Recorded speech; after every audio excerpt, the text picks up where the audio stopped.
CH3 COOH। तो ये अभिक्रिया में जो NaOH की अभिक्रिया का वेग है, अभिक्रिया का वेग है वो किसके बराबर है, किसकी सांद्रता पर निर्भर कर रहा है, CH3CO की सांद्रता पर भी निर्भर कर रहा है और NaOH की सांद्रता पर भी निर्भर कर रहा है। इसलिए एस्टर के संदर्भ में भी इसकी अभिक्रिया की कोटि 1 हो गई और NaOH के संदर्भ में भी इसकी अभिक्रिया की कोटि 1 हो गई। तो 1 और 1, इसका मतलब अभिक्रिया की कोटि कितनी हो गई, अभिक्रिया की कोटि x प्लस वाई कितनी हो गई, 1 प्लस 1 बराबर 2। ठीक है, अब बात करते हैं अणु संख्यता की। इन दोनों अभिक्रियाओं के लिए यदि अणु संख्यता हम निकाल रहे हैं तो पहली अभिक्रिया के लिए जो अणु संख्यता हो गई, इस अभिक्रिया के लिए अणु संख्यता कितनी हुई, 2, क्योंकि एक अणु इसका और एक अणु इसका। तो अभिक्रिया की जो अणु संख्यता है वो कितनी हो जाएगी, 2। लेकिन यहाँ पे देखो, यहाँ पे भी 2 अणु है तो इसलिए आणविकता कितनी हो गई इसकी भी 2। ठीक है, तो आणविकता 2। तो आणविकता तो ये कहलाती है कि भाई वेग निर्धारक पद में जितने अणु भाग ले रहे हैं उन अणुओं की संख्या आणविकता कहलाती है। लेकिन सभी अणु भाग ले रहे, सभी के अणुओं की सांद्रता पर निर्भर नहीं करती है अभिक्रिया का वेग, केवल उन अणुओं की सांद्रता पर निर्भर करता है जिनकी सांद्रता में मापनीय परिवर्तन होता है। जिनकी सांद्रता स्थिर रहती है उस पर अभिक्रिया का वेग निर्भर नहीं करता और अभिक्रिया की कोटि उस अभिकारक के संदर्भ में 0 हो जाती है, 0 हो जाती है। तो इस प्रकार आपने देखा अभिक्रिया की कोटि 0 भी होती है, कुछ अभिक्रियाओं की कोटि 0 होती है, कुछ अभिक्रियाओं की कोटि 1 होती है, कुछ अभिक्रियाओं की कोटि 2 होती है, कुछ अभिक्रियाओं की कोटि 3 होती है।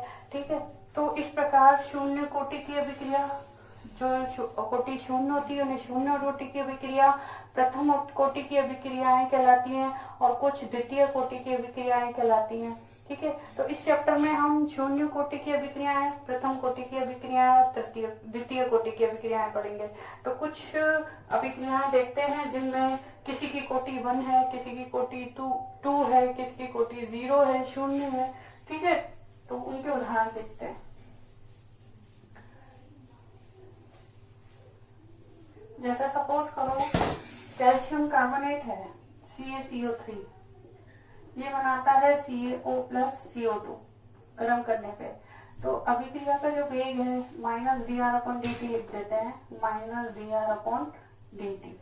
तो ये निर्भर करता है CaCO3 की सांद्रता पर। तो अभिक्रिया की कोटि कितनी हो गई, 1 और अणु संख्यता भी कितनी हो गई, 1।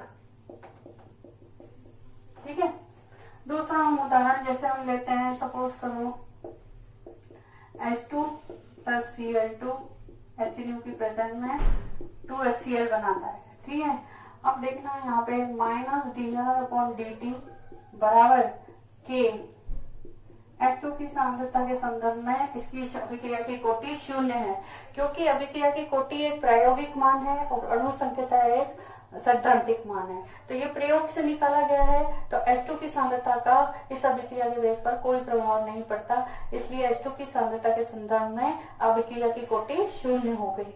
इसी प्रकार Cl2 के संदर्भ में भी अभिक्रिया की कोटि क्या हो जाती है, 0। तो जो अभिक्रिया की कोटि है वो हो गई 0, 0 और अणु संख्यता हो गई 2, क्योंकि 2 अणु भाग ले रहे हैं, एक H2 का और एक Cl2। ठीक है, वहीं हम तीसरा एग्जांपल देखते हैं, H2 गैस, ये भी गैस ही है, गैसीय अभिक्रियाएं हैं। H2 gas plus Br2 gas HNO की उपस्थिति में बनी है 2HBr गैस। ठीक है, लेकिन यहाँ पर जो -dr/dt है वो K H2 के संदर्भ में 1 कोटि की है और Br2 के संदर्भ में ½ कोटि की है। तो अभिक्रिया की कोटि कितनी हो गई, अभिक्रिया की कोटि हो गई 1 + ½ बराबर 1 × ½ मीन्स 1.5 ऐसे। ठीक है, तो जरूरी नहीं है कि ये प्रायोगिक मान है, ये आपको याद करने हैं। इसी प्रकार से H2 प्लस I2 ले लो, नेक्स्ट अभिक्रिया।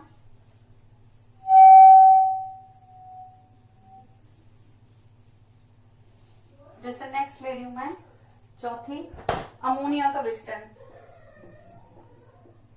अमोनिया का विघटन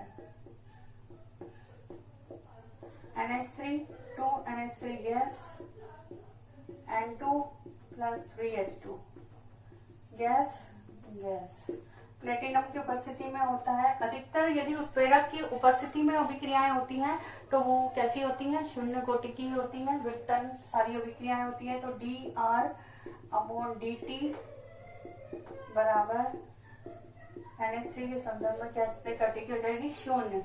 तो अभिक्रिया की कोटि हो जाएगी शून्य और अणु संख्यता, दो अणु भाग ले रहे हैं तो कितनी हो जाएंगे, 2। ठीक है, इस तरह से। ठीक है, और भी आप एग्जांपल ले सकते हो, जैसे फॉर एग्जांपल सपोज करो एक और ले सकते हो, मैं बता रही हूँ NH4 NO2, नेक्स्ट एग्जांपल। तो इसको हीट करते हो तो N2 प्लस 2H2O बनता है, करेक्ट। तो -dR/dt बराबर K, इसकी सांद्रता पर निर्भर कर रही है NH4 NO2 और इसके संदर्भ में कितनी है, 1।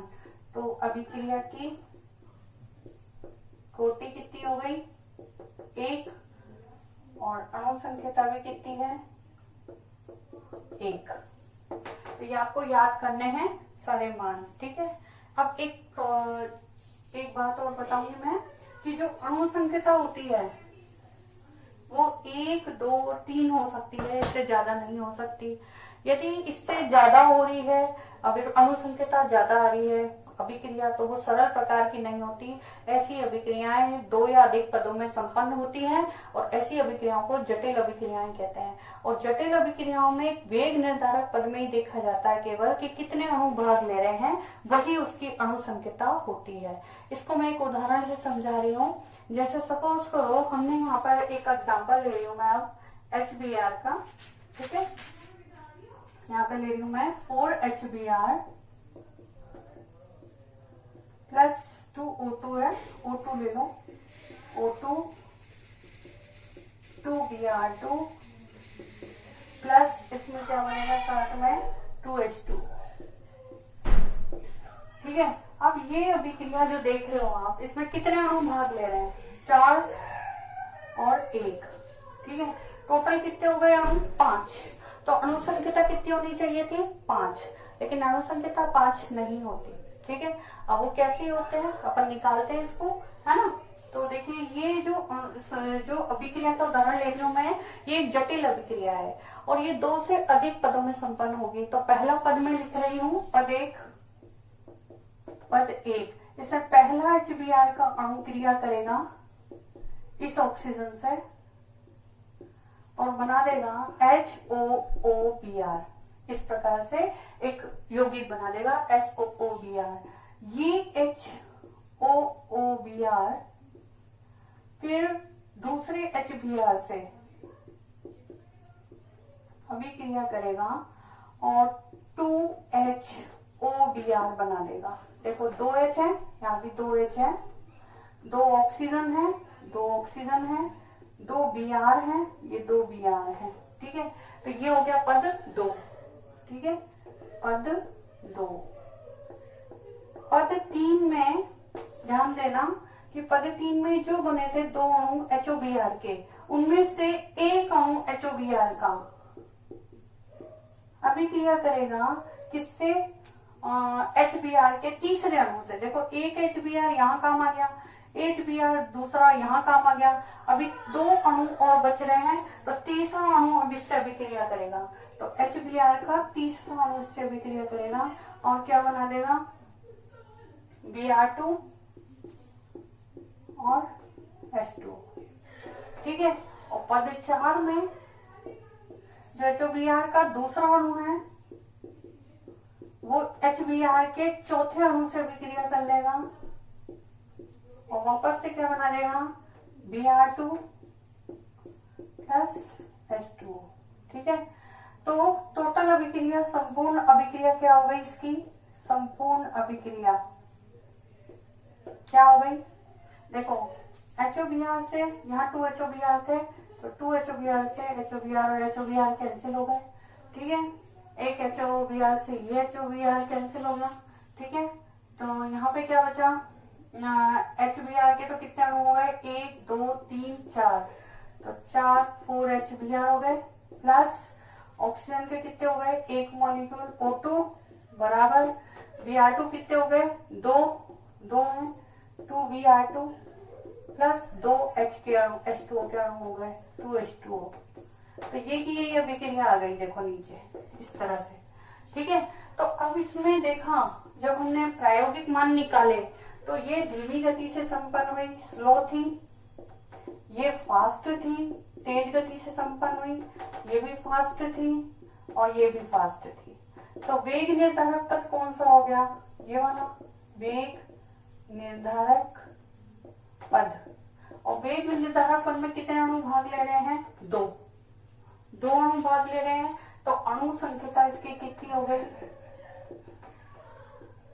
2। ठीक है, और कोटि भी कितनी हो गई, 2। ठीक है, ठीक है।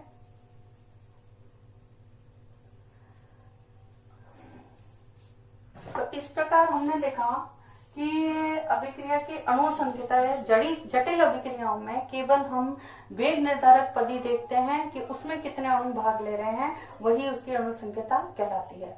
ठीक है, अब नेक्स्ट यदि हम देखें टॉपिक, तो वो है नियतांक इकाई निकालते हैं हम अभिक्रिया